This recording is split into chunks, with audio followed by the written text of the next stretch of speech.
ശ്ലോകം 8. എപ്പോഴാണോ ഈ വിധത്തിൽ കേൾക്കുന്നത് ഭഗവാന്റെ മനസ്സിനും മാറ്റങ്ങളുണ്ടാവുന്നു. ഭഗവാനും മനസ്സിൽ തീർച്ചയാക്കണു രുക്മിണിയെ തന്നെ വിവാഹം ചെയ്യും എന്ന് 8-ാം ശ്ലോകത്തിൽ പറയുന്നു. അശരണാം യതി മാം ത്വമുപേക്ഷസേ.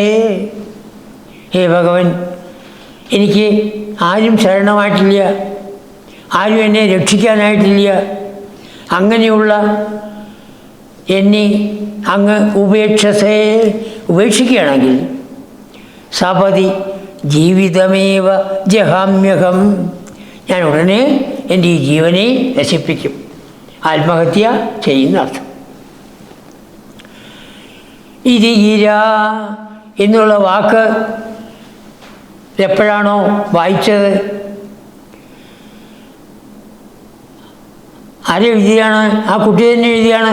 സുതനോഹോ, മനോഹരമായ ധനുസ് ശരീരമുള്ള ആ കുട്ടി.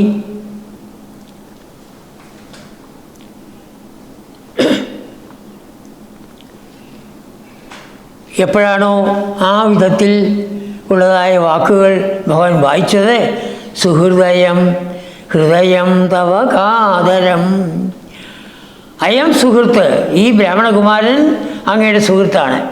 ഭഗവാന് എല്ലാ ബ്രാഹ്മണരും ശ്രേഷ്ഠന്മാരാണ്. എന്തുകൊണ്ട്? വേദം പഠിച്ചിട്ടുള്ളവരാണ്. അതുകൊണ്ടാണ് ഈ സുഹൃത്തായ ബ്രാഹ്മണകുമാരൻ തവ ഹൃദയം കാതരം അതനോസ്, അങ്ങയുടെ ആ മനസ്സിനെ എന്തെന്നില്ലാതെ ദുഃഖമുള്ളതാക്കി തീർത്തു. ഭഗവാന് എന്താ ചെയ്യേണ്ടത് എന്ന് അറിയാതെ കണ്ട് ഭഗവാൻ ഒരല്പനേരം ഇരുന്നു.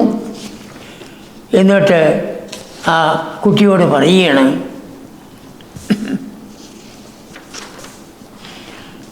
ശ്ലോകം 9.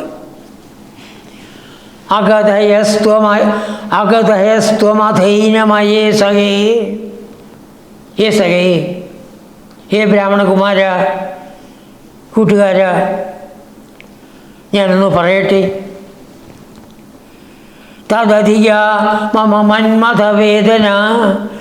രുക്മിണി എത്ര അനുരാഗത്തോടുകൂടിയാണോ, കാമപാരവശ്യത്തോടുകൂടിയാണോ ഈ കത്ത് എഴുതിയിരിക്കുന്നത്, അതിനേക്കാളും ഉള്ളതായ പാരവശ്യം എനിക്കുണ്ട്. അവളെക്കാളധികം കാമപീഡ അനുഭവിക്കുന്നതിനാണ് ഞാൻ. അതുകൊണ്ട് അങ്ങിപ്പോൾ വന്നത് നന്നായി. നിർവസമക്ഷമുപേത്യ ഹരാമ്യഹം. എന്തായാലും വിവാഹമെല്ലാം തീർച്ചയാക്കി കഴിഞ്ഞുവല്ലോ. ആ വിവാഹ ദിവസം നമുക്ക് അവിടെ എത്താം. അതായത് നാളെയാണത്. ബ്രാഹ്മണകുമാരനെ അവസാന ദിവസമാണ് അയച്ചിരിക്കണേ. അപ്പോൾ നമുക്ക് ഉടനെ പുറപ്പെടാം. അതാണ് നിർഭസമക്ഷമുപേത്യ. ആ രാജാക്കന്മാരെല്ലാവരും ഒന്നുണ്ടാവും. കുട്ടി വിവാഹത്തിനായിട്ട് കല്യാണ മണ്ഡപത്തിലേക്ക് കയറി വരും. അവരുടെ മുമ്പിൽ വെച്ച് തന്നെ നിർഭസമക്ഷം ഉപേത്യ, അവരുടെ മുമ്പിൽ വന്ന് അഹം താം ഹരാമി, ഞാൻ അവളെ കട്ടുകൊണ്ടുവരുന്നുണ്ട്, അപഹരിച്ചു കൊണ്ടുവരുന്നുണ്ട്. ആരാണീ കുട്ടി? ദയിതാം അസിതേക്ഷണം. എനിക്കും ഏറ്റവും പ്രിയപ്പെട്ടവളാണിവള്. ലക്ഷ്മി ദേവിയുടെ അവതാരമാണ് രുക്മിണി എന്നാണ് പറയുക. മനോഹരമായ കണ്ണുകളോടുകൂടിയവൾ, ആരുടെ മനസ്സിനെയും ചലിപ്പിക്കുന്നവൾ,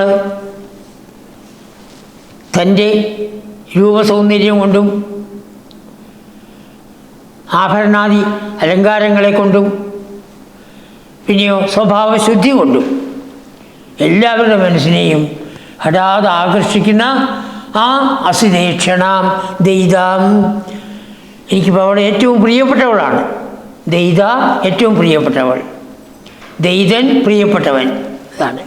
അപ്പോൾ ഭാര്യയ്ക്ക് പറയുന്ന പേരാണ് ദയിത, ഭർത്താവിന് പറയുന്ന പേരാണ് ദയിത. ദയിത.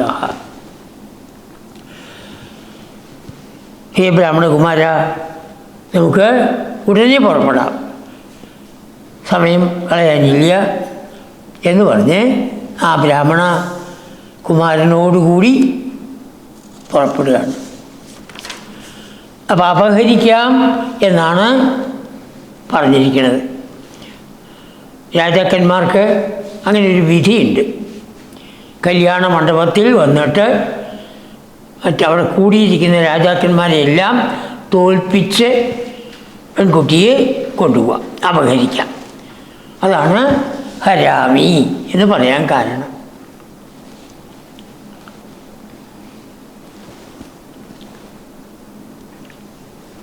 രാക്ഷസ വിവാഹം എന്നാണ് അതിന് പറയുക. 8 തരത്തിലുള്ള വിവാഹങ്ങളാണ്. അതിൽ രാക്ഷസ വിവാഹമാണ് കുട്ടിയെ തട്ടിക്കൊണ്ടുപോകുന്നത്. ഭീഷ്മ പിതാമഹൻ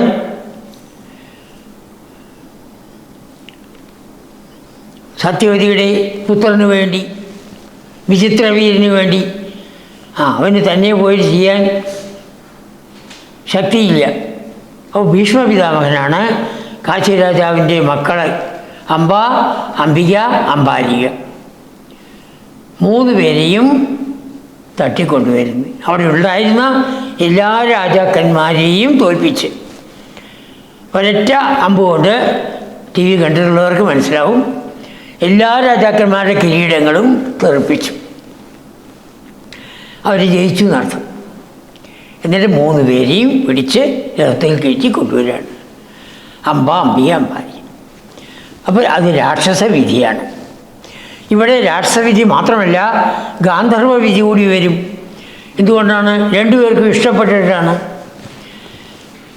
രുക്മിണിക്ക് കൃഷ്ണനെ ഇഷ്ടമാണ്, കൃഷ്ണന് രുക്മിണി ഇഷ്ടമാണ്. അപ്പം 2 വിധിപ്രകാരം, ഗാന്ധർവ വിധിപ്രകാരമാണ് രാജാക്കന്മാരെ തോൽപ്പിച്ചിട്ട് കൊണ്ടുവരുന്നതുകൊണ്ട് രാക്ഷസ വിധിയാണ്. നൃപസമക്ഷമുപേത്യ ഹരാമ്യഹം, അതാണ് ഹരാമി എന്ന് പറയാൻ കാരണം. ഞാൻ അവളെ എൻ്റേതായിട്ട് തന്നെ സ്വീകരിക്കുന്നതിന് അർത്ഥം. രുക്മിണി ഉപാസകയാണ്, ഉപാസിക്കുകയാണ്. ആരാണ് ദൈവം? ഉപാസ്യ ദൈവം കൃഷ്ണൻ. അപ്പോൾ എപ്പോൾ നമ്മൾ ആ ഉപാസ്യ ദൈവത്തിനെ പൂജിക്കുന്നുവോ ആ ഉപാസ്യ ദൈവം നമ്മളെ രക്ഷിക്കും. അതാണ് കൃഷ്ണൻ ഉടനെ തന്നെ പുറപ്പെടണം എന്ന് ഉറപ്പ് ബ്രാഹ്മണകുമാരന് കൊടുത്തു. അദ്ദേഹത്തിന് എന്തൊന്നില്ലാത്ത സന്തോഷമുണ്ടായി. ഇവരെ അറിയിച്ചത് മാത്രമല്ല, ആളെ കൂട്ടിയിട്ടാണ് പോകുന്നത്. അതാണ് ശ്ലോകം 10. പ്രമുദിതേന ച തേന സമം തഥാ. ആ കുട്ടി എന്തൊന്നില്ലാത്ത സന്തോഷത്തോടുകൂടി കൃഷ്ണനെയും കൂട്ടിയിട്ടല്ലേ പോകുന്നത്. അങ്ങനെ അത്യന്തം സന്തോഷിച്ച ആ ബ്രാഹ്മണകുമാരനോടുകൂടി രഥഗതോ, രഥത്തിൽ പുറപ്പെട്ടു. ലഘു, വളരെ വേഗത്തിൽ. കുണ്ടിനമേയിവൻ, അങ്ങനെ കുണ്ടിനത്തെ പ്രാപിച്ചു. ഭഗവാൻ വിചാരിച്ചാൽ സഹായിക്കാത്തതുണ്ടോ? ഒട്ടും ബുദ്ധിമുട്ട് കൂടാതെ അവർ ആ രഥത്തിൽ 2 പേരും കൂടി കുണ്ടിനത്തിലെത്തി. അങ്ങനെ തൻ്റെ ഭക്തയെ അനുഗ്രഹിക്കാൻ വേണ്ടി ഈ വിധത്തിലുള്ള ദുഃഖങ്ങളെല്ലാം വഹിക്കുന്ന ഹേ കൃഷ്ണ, ഗുരുമരുൾ പുരനായക, ഗുരുവിനാലും മരുത് വായുവിനാലും നിർമ്മിക്കപ്പെട്ട പുരത്തിൻ്റെ നായകനായിരിക്കുന്ന ഹേ ഗുരുവായൂരപ്പ. സ്ഥൂലാർത്ഥം. ഗുരുമരുത് മുഖ്യപ്രാണൻ, മുഖ്യപ്രാണൻ ഇരിക്കുന്ന പുരമായ ശരീരത്തിൻ്റെ നായകനായിരിക്കുന്ന ആത്മാവ്, സൂക്ഷ്മാർത്ഥം. മേ ഭവാൻ, എന്നെ അങ്ങ് എന്ത് ചെയ്യണം? വിതനുതാം തനുതാം നിഖിലാപദം. ഏതെല്ലാം ആപത്തുകളാണോ, ഏതെല്ലാം രോഗങ്ങളാണോ എന്നെ ബാധിച്ചിരിക്കുന്നത്. ഇപ്പോൾ 78ാമത്തെ ദശമാണ്. വരുന്നതായ സമയത്ത് കാലിൻ്റെ വേദന മാത്രമേ ഉണ്ടായിരുന്നുള്ളൂ. ഇപ്പോൾ അത് മനസ്സിനെ ബാധിച്ചു. അപ്പോൾ അനേകം രോഗങ്ങളുണ്ടെന്ന് വേണം പറയാൻ. നിഖില ആപദാം, എല്ലാവിധത്തിലുള്ളതായ ആപത്തുകളിൽ നിന്നും രോഗങ്ങളിൽ നിന്നും, ആ രോഗങ്ങളുടെ തനുതാം, തനുതയെ അതിനെ കുറയ്ക്കണം, കാർശ്യമാക്കുക എന്നർത്ഥം, ചുരുക്കുക. മുഴുവൻ മാറ്റണമെന്ന് ഞാൻ പറയുന്നില്ല. എന്തുകൊണ്ട്? ഇത് എൻ്റെ പൂർവ്വജന്മത്തിലെ കർമ്മഫലമാവാം. പക്ഷേ വേദന കൂടാതെ ഒന്നിരിക്കാമല്ലോ. വേദന ഇല്ലാതിരിക്കാൻ എപ്രകാരം ഡോക്ടർമാർ ഇഞ്ചക്ഷനും മറ്റും കൊടുക്കുന്നുവോ അതുപോലെ എൻ്റെ ഈ രോഗത്തിൻ്റെ ആ വേദനയെ, അതിൻ്റെ കാർശ്യതയെ അങ്ങ് ചെയ്യണമേ, അതിനെ കുറവാക്കി തരയണമേ. തനുതാം വിതനുതാം ചെയ്യണേ എന്നുള്ളതായ ആ പ്രാർത്ഥനയോടുകൂടിയാണ് ദശകം ഉപസംഹരിച്ചിരിക്കുന്നത്. ഭഗവാൻ തന്നെ ഭജിക്കുന്നവരെ എപ്പോഴും അനുഗ്രഹിച്ചു കൊണ്ടിരിക്കണം. നിരന്തരം ഭഗവാനെ ഭജിക്കൂ. ഭാഗവതം വീണ്ടും വീണ്ടും ഓരോ സ്കന്ധത്തിലും അതാണ് പറയുന്നത്. ആ ഭഗവാനിൽ ഭക്തി ഉണ്ടാക്കിയെടുക്കണം നമ്മൾ. ആരാ ഭഗവാനിൽ ഭക്തി ഉണ്ടാക്കുന്നുവോ അവരെ ഭഗവാൻ അനുഗ്രഹിക്കും. അപ്പോൾ ഭഗവാനിൽ ഭക്തി ഉണ്ടാക്കിയെടുക്കുന്നുള്ളതാണ് നമ്മുടെ മുഖ്യധർമ്മം, പരമമായ ധർമ്മം. അനേകം ധർമ്മങ്ങളുണ്ട് നമുക്ക്. മാതാപിതാക്കളെ നോക്കുക ഒരു ധർമ്മമാണ്. അഗ്നിസാക്ഷിയായി വിവാഹം ചെയ്ത പത്നിയെ നോക്കുക നമ്മുടെ ധർമ്മമാണ്. പക്ഷേ ഏറ്റവും വലിയ ധർമ്മം ഉള്ളിലിരിക്കുന്ന ആ പരമാത്മാവിനെ സാക്ഷാത്കരിക്കാൻ വേണ്ടിയുള്ളതായ പ്രയത്നം. അതിന് ആദ്യത്തെ പടിയാണ് ഭക്തി. ഭക്തി